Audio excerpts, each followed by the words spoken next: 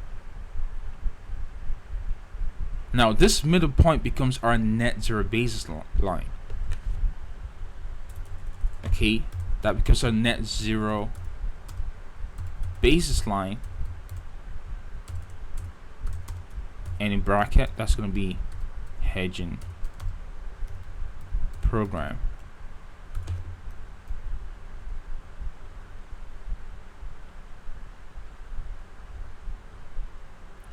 That becomes our new net zero basis line, but that's for our hedging program. Now there's still an overall macro delivery going on. We're still a net long.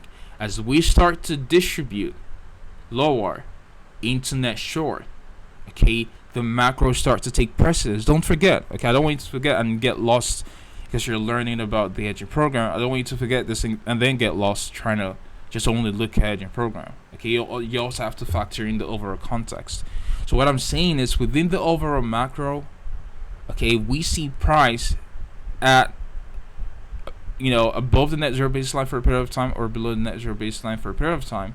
There usually is going to be a commercial hedging program going on within, and that's utilized to identify quarterly shifts. Okay, so we can use that to identify quarterly shifts. But once we start to see displacement, okay, into net short, then what we already know that from that, if the quarterly shift here, so usually above the net zero baseline we're long, below the net zero baseline we're short. Okay, so price should be bearish or shifting into bearishness as we approach premium.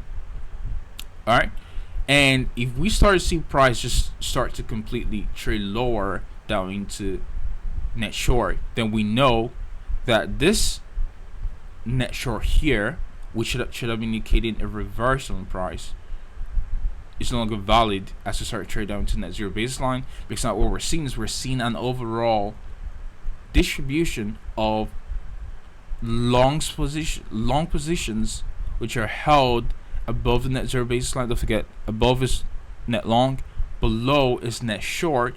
So as we start to see price displace, we're seeing distribution of those net long positions held by the commercial. And then that's where you disregard the hedging program and you understand that the overall macro is on the way, and you should see longer term continuation until we get into a lowest low within the last 2 years or 3 years, and then that should align with possibly seasonal and a longer term premium, and we should see a turning point. But while before or prior to this expansion down into net short, we can use this net zero baseline using the step I just taught you. You can use that step to identify the hedging program within quarters. So that's the difference, okay? And what I'm saying is I want you to always put it into context. Once you start to see gyrations above the net zero baseline with below the net zero baseline, they understand that the longer term macros are on the way. Now remember, inside or within the longer term macros, there are quarterly hedging programs, and that's what this I just taught you, okay? The COT hedging program, that's what it does. Helps you identify the quarterly hedging program so you can trade the runs higher and the runs lower and still stay within the overall macro. Alright, so we're gonna use gold for this example. So let's go back to gold, and I'm using gold futures contract here. Alright, so we're gonna look at gold, and we're gonna go into gold, and you can see I already have delineated this here. I wanted to use this example of this low here, and the reason I wanted to use the example of this low here was because I called the buys from here all the way up into this liquidity there, which we've not met yet. Okay, but I gave this as a target and this as a target, then possibly this as a final target, which I still think we're going up into. But again, you can go and watch the commentary from around March where we talked about this happening. So alright, so at the time we had this low 4-minute price, which is here.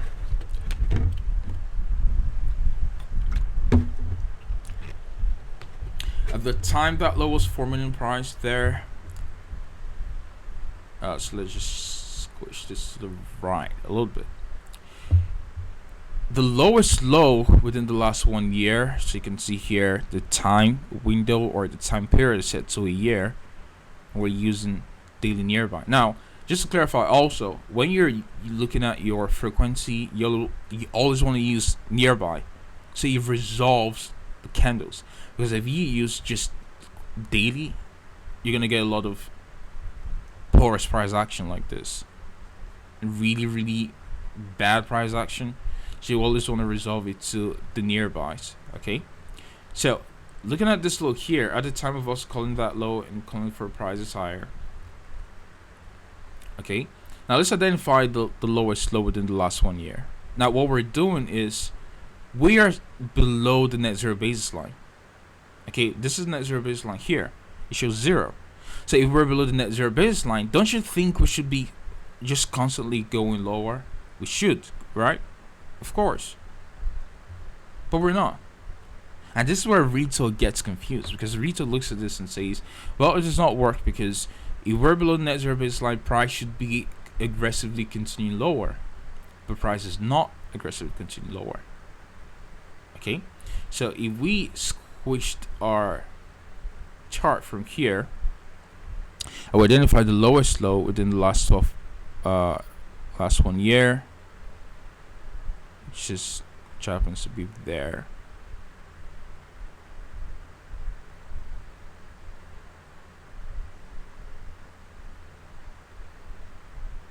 And then highest high within the last 1 year. Okay, let me identify this real quick.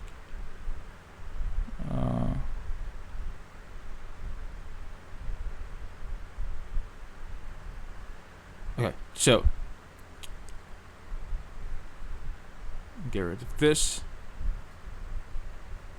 So within the last 1 year, you can see we had a crossover into net long on July 7th. You can see we had the short-term low offering buys. That's where you have this that we talked about. Okay, that small little retracement up in a premium. You can see there. Trades into net long. As it starts to trade lower, you get a retracement in price. Okay, back up into premium, and then price continues to drop. But now notice, as we are dropping in price, we are still net long. So whenever we are net long, we're looking for buys. Okay, we're looking for buys in price. Now, after all of this expansion higher, as we start to trade away from the highest we've been in the last 1 year, this is the most net long we've been. As we start to see price trade lower, notice we've not traded below net short, so we're still bullish, and that's why you're seeing all of this displacement here. And then we started to retrace. Okay, from here, started retracing price. And what you get there is you get price going down into a little bit of net short and trading a little bit away from net short, and starts to trade back into net long. And what you can see here is you're tracking the hedging program. Whenever we are above the net zero basis line of, again, this is not the net zero basis line, is here, but our net zero basis line, by identifying the highest line, lowest low in the last 12 months, is this. Whenever we're above, we're looking for buys. Whenever we're below, then just most likely there'll be short-term sells coming in the marketplace. You can see here, as we trade down into net zero basis line and price starts to rally, we're getting aggressively net short as we trade up into a premium. Again, it has to match your what's it called? Your hedging program has to match with price. Okay, so as we get up into the last up candle, price displacement lower here, you can see we are actually net short, and that's your sell trigger there. Now, is that going to be a reversal? It's not. Okay, because we've not traded deeply into net short. So we're for us to anticipate a trend reversal. Only just trade down a little bit into net short and continues to trade back up above the net zero basis line. So we're still net long overall, and we're tracking the quarterly shift. And look what happens next. And we continue to trade higher until here. Okay. And when we get up there, you can see we start trading to net short. Look at what happens as we trade to net short. Lots of consolidations. Okay. Consolidation up there as we trade into net short. Now, what I wanted to also talk about on this price action. Alright, so let's actually use a 2-year range, and we're going to use a weekly nearby. I think this is going to be the final for the video. Okay, it's going to be the final one. You can see if we went out to the weekly nearby, you can see how we're still below the net zero basis line, which is up here. And if you were using just from the first lesson I taught with COT, you'll be so confused and be wondering, well, if you said it's below the net zero basis line, why aren't we seeing constant bearishness? Why are we seeing bullishness in price? That's what the hedge program indicated for you guys. All right, so I wanted to talk about open interest, and you can see as we're rallying higher, open interest is increasing, showing a LV trend. Okay, LV trend of price. As price increases, I think a better way would be actually to use a daily nearby. Okay, so as we're rallying price, guess price is increasing, open interest is increasing, showing all this sponsorship of order flow. You can see a discount when we decline inside a range. This is a range. Rapid decline inside a range of discount precedes expansion higher. Okay, so we have around a sell stop, trade out into this bullshit block here, all of this bullshit block there. Price rallies, and we see all this sponsorship of a trend. Now guess what's happening? As we get up into a premium, and we have a consolidation, and then price rises a little bit more.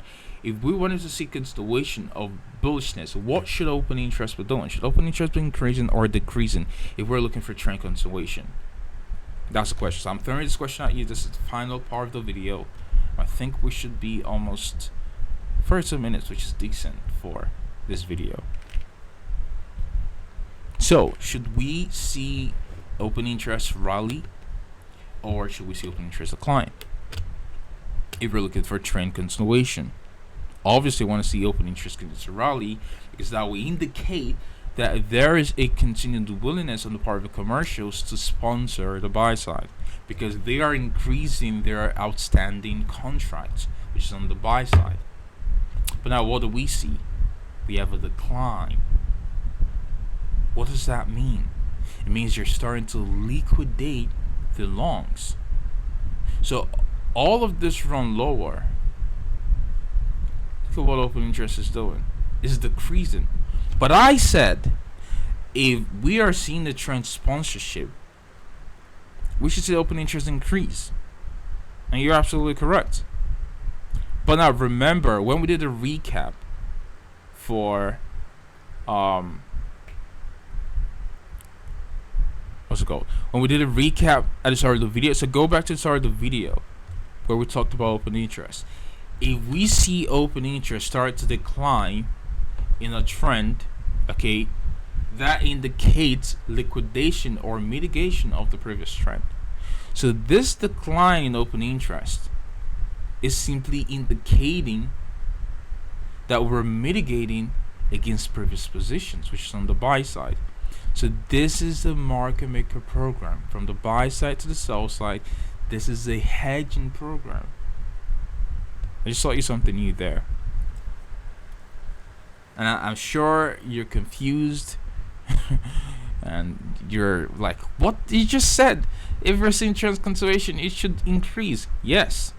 But this run lower, even though that's a trend, held the trend, the reason why you're seeing a decrease in open interest is because we were offering, or the commercials were offering, buy side liquidity, and now they are hedging into that buy side liquidity offered. That's where we're seeing a decline in open interest, and decline in open interest, decline in open interest. And then guess what happens? So let's go back down to the daily time frame, and let me narrate a little bit even more.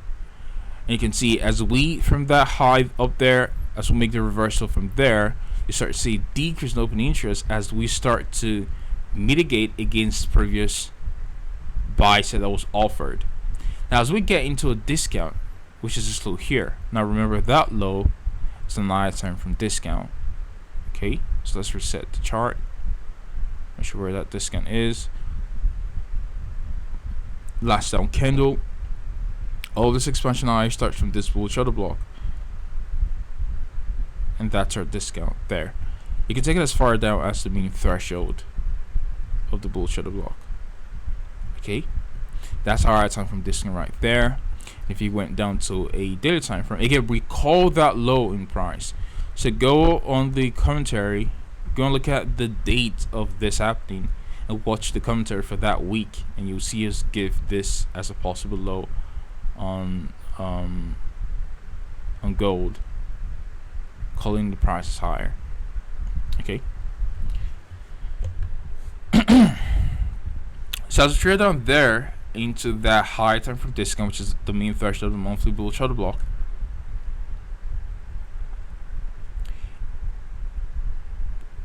as we start running lower, we should see that continued decrease in open interest because we're mitigating previous buy positions, correct?